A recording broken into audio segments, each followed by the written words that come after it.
Good morning! It's Friday! Happy Friday everyone! Another day, it's another vlog. Welcome back sa live ni Ann. Kumusta po kayong lahat? So ito, magluluto pala ako ngayon ng ampalaya. Lalagyan ko ng itlog na may kamatis. Ako lang ba, kapag nagluluto ng ampalaya, nilalagyan ko talaga ng kamatis. Iwan ko ba? Feeling ko kasi kapag nilalagyan ko ng kamatis, lalong sumasarap yung ampalaya tapos naliles yung pait. Ewan ko ha, baka pakiramdam ko lang yun. Tapos pag nagluluto rin ako ng ampalaya, bali ganyan, half cook lang. Hindi ko masyadong niluluto. So, ayan, nagluluto muna tayo. Mekos. And nga po pala sa mga hindi pa po nakakalam kung ano po yung English ng ampalaya. And it's called better gourd. And better gourd or ampalaya helps in maintaining blood sugar levels, lower blood cholesterol levels, cures hangover, and also your weight loss. Teacher yarn.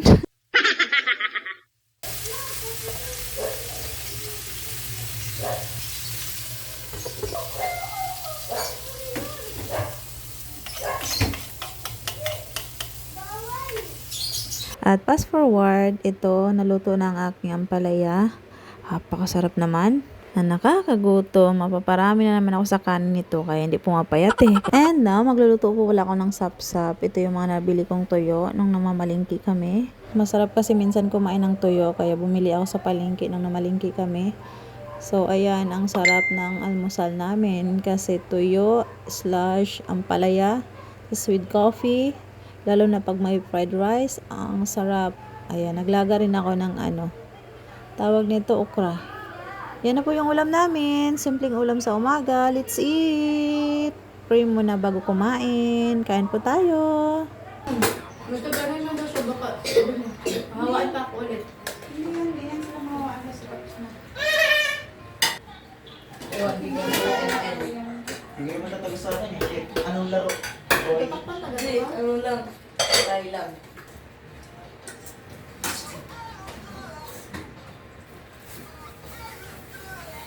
Explain. Ay. Nalimutan mo namin eh. Kaya mo kasi naniisip. And after pala namin kumain, operation, maglalaban na naman ang person. Daming laundry. Almost 1 week na siguro hindi nakapaglaba dahil sobrang busy ko at may duty din ako. Kaya pag ako day off, tsaka pa ako mapaglaba. Sa Disaysay, hindi rin nakapaglaba gawa ng sobrang dami niyang activities sa school. GS prom din nila. Tapos meron silang mga practice. Kaya ayun, natambak yung laundry namin. Kaya yan, operation, labadami, labango ang person.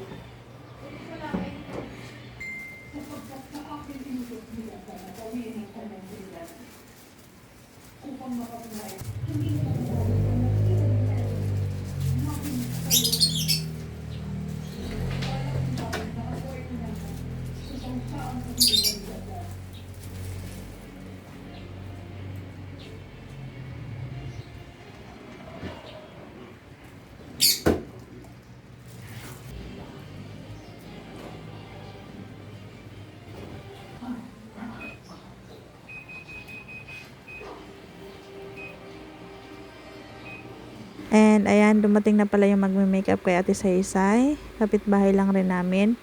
And ayan, mini-makeup pa na sa Ate Saysay kasi meron silang GS prom today. Ang kaso, nalulungkot sa Ate Saysay kasi meron kasi siyang bulutong. Actually, 3 weeks ago na siyang binulutong. And gumaling na rin po yung bulutong niya actually. Ang kaso lang, yung mga scars sa mukha niya, mahirap takpan. So, ayan, ginawa na lang ng paraan ng magme-makeup na para hindi masyadong halata. Ang kaso yung iba, ayaw talaga magpatakip. Ayaw magpatakip. Kasi yung iba kasi, yung mga malalaking scars, mahirap takpan ng foundation. So, ayan, halata pa rin sa mukha niya. Pero sabi ko kay ate, carry mo yan. Huwag kang mabothered and i-lover natin yan. Sayang ang gown ka. Ang ganda kasi ng gown niya. Sobrang nagagandahan ako. So, sayang kapag hindi siya makaka-attend ng GS prom. Minsan lang sa buhay ang GS prom. Kaya hindi pwedeng hindi umattend. And sobrang excited din Ate Saysay. Ang kaso nga lang sa bulutong, parang nawawala yung confident niya. So, ayun. Patapos na rin pala sila dyan mag-ayos ng buhok. And tapos na rin siya ma-make-upan. And lipstick na lang ang kulang. Di pa siya nalagyan ng lipstick kasi nagda-dry yung lips niya. And binabaran pa ng gamot para mawala yung dry. So, ayan guys, pinasuot na namin sa kanya yung kanyang gown kasi nung oras na dyan, ang call time kasi ng GS prom nila is 4:30 p.m. and mag-aalas 3 na mga oras na yan. So, kaya nag-ready na kami. Pinasuot na namin sa kanya yung kanyang gown para makapag-picture-picture na rin kami bago kami pumunta sa school. And ayan, nailagay na rin namin ang kanyang necklace, earrings. Na-order namin yan sa Shopee. So, ayan guys, na-retouch lang yung face niya. And, ayun. Ayan, tinakpan lang ulit yung mga scars niya sa braso. Kasi may mga scars na halatang halata. So, nilagyan lang ng pinalitadahan. Pinalitadahan. So, ayun. Tapos na si Ate Saysay. And in-sprayhan lang na para hindi agad mahulas yung makeup. And there you go. Nilagyan ko rin siya dyan ng perfume para mabango sa Ate Saysay. Hindi lang maganda ang gown, mabango rin. So, ayan guys. Patapos na kami dyan. And maya-maya, pupunta na po kami sa school. See you there. Papakita ko sa inyo guys yung kanyang gown.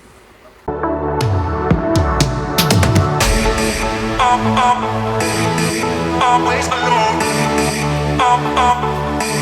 You will always be there. Always alone. You will always be there. Always alone. You will always be there. Pupunta na kami sa school, guys. Ito na si Ate Saysay. Hello. Yana. Bye.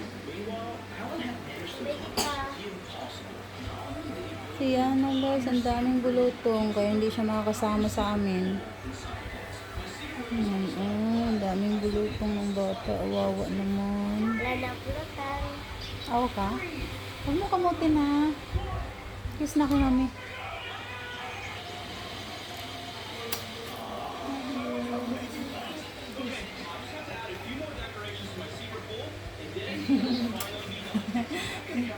Kiss. Ayaw mag-kiss kay tita? Dito lang? Dito. Dali. Kiss, dali.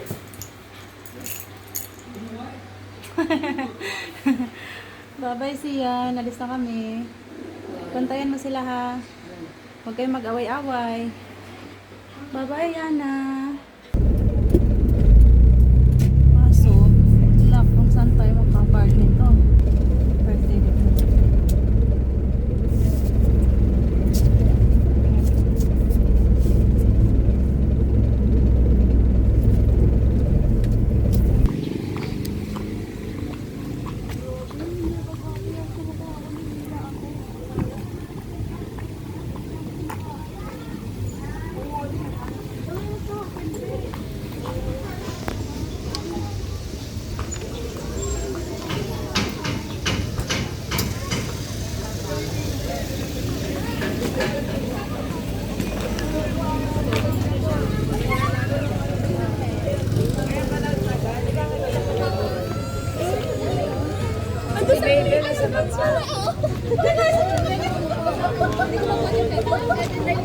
This year's junior senior promenade, his character, where confidence is expressed with humility, and where memories are created. Pinakisa Serrano, Tul Millones, Princess Pasco, Rose Alpar, Lady De La Rosa, Crystal Niel,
Thank you for that graceful performance.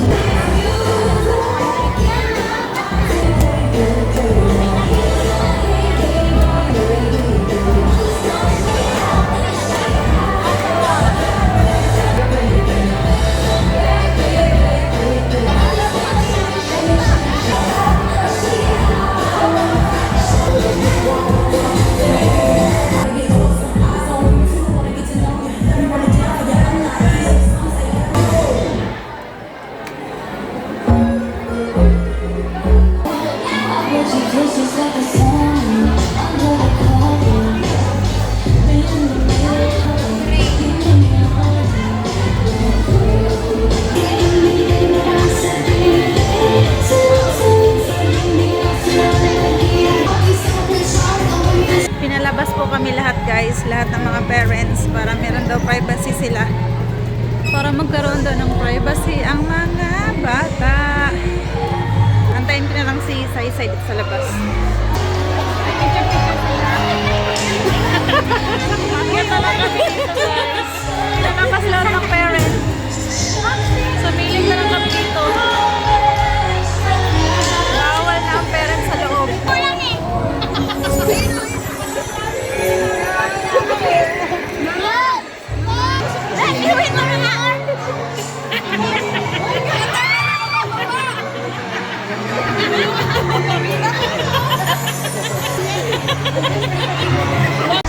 Time check. Ayan. 10:31 PM na. Hanggang 12 pa daw sila guys. Mag-aantay ako ngayon dito na mga 1.5 oras pa sa labas. Ayaw kong umuwi kasi walang gas. Kasi makatulog na ako ba. Kaya ayun. Antayin ko na lang muna si Sai dito. Kuya Sian, samahan mo muna si Yana dyan ha. Huwag ka muna umakyat ha.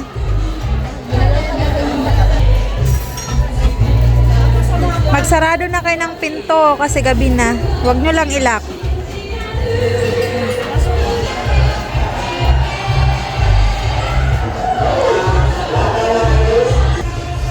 Sander!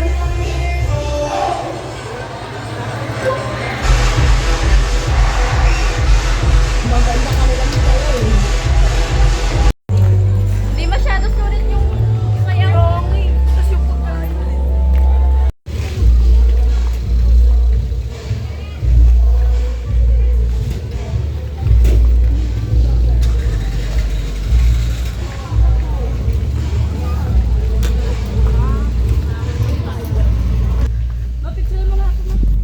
Diyan?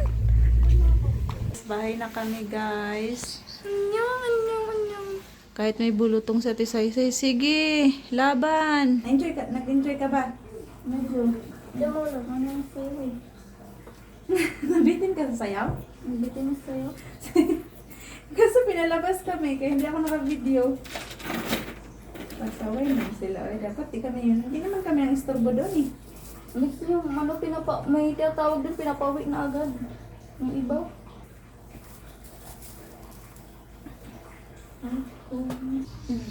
Hindi ako enjoy dun sa sayo. Nabitin daw siya sa sayaw, guys. Kasi maraming nanay doon marami kasing nanay doon sa gate na natawag na yung mga anak nila kasi uwing-uwi na yung mga nanay. Kaya yun, hanggang 11. Imbes na hanggang 12, hanggang 11 na lang, pinauwi na sila. Tinatanggal natin sa yung makeup niya. Mag-shower ka muna. Tapos, magpalit ka ng damit. Natanggal ba? Ito yung ginamit niya, guys. Oh. Biotin. Ay, ma! Ah. Sinayaw ako nag-crush ko, ma. Sino ba crush mo doon? Hindi ka sabihin. Bigla niya akong hinatak. Ah! Shayna Oil! Tapos lumalapit siya May sa sinayaw akin. ng crush. Ha? Lumalapit siya sa akin. Lumalapit siya sa'yo. Alam niya kasi siguro na-crush mo siya. Hindi, di ako umamin. Baka may, pero sinabi mo sa mga classmate mo. Timikos lang. Pati kay Natalie. So, ayan guys, that's it. So, ayan guys, dito ko na siguro in ang vlog. At magpapahinga na kami. Pagod match. So, ayan guys, dito ko na in ang vlog. Thank you so much for watching. Bye! And, ayun. Please like and subscribe. Bye guys. Bye guys. Thank you so much for watching. Until next time. See you on my next one. Bye and good night. Ano na bisyo? Oh, di ko wawala pa lang din po eh. Nantay mo ka?